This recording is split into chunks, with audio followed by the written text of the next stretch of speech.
एक कहानी है सुल्तानापुर की, जहाँ पर राजू नामक एक लड़का रहता था जो कि पढ़ने में बहुत ही तेज था और अच्छी तरह से वह समझ भी जाता था। परंतु उसकी एक बुरी आदत थी, क्योंकि वह आज को कल में टाल देता था। इस समय उसकी जो परीक्षा थी वो नज़दीक आ रही थी और वह आज को कल में टाल देता था कि आज नहीं कल पढ़ेंगे।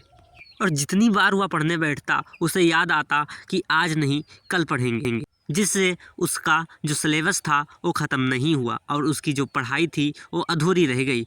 अब परीक्षा नज़दीक आ रहा था, बहुत ही नज़दीक। एक दिन उसकी माँ ने उसे समझाया कि बेटा अब कुछ पढ़ ले, तुम्हारा परीक्षा नज़दीक आ रहा है।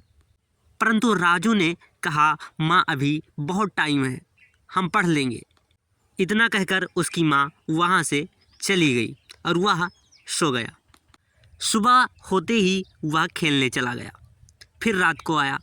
फिर क्या हुआ कि पढ़ने जैसा ही बैठा था तुरंत उसको याद आ गया कि आज नहीं कल पढ़ेंगे।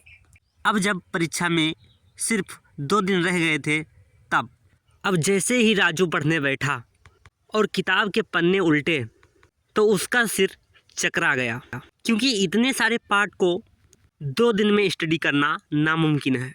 और वह घबरा गया, घबरा कर अपना सिर पकड़ लिया। तभी लाइट भी चली गई।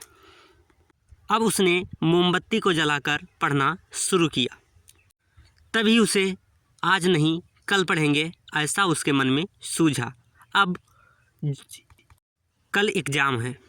एग्ज़ाम हॉल में बैठने के बाद राजू को कुछ समझ नहीं आ रहा था कि वह अब क्या करे, क्योंकि उसने किताब को पढ़ा भी नहीं था।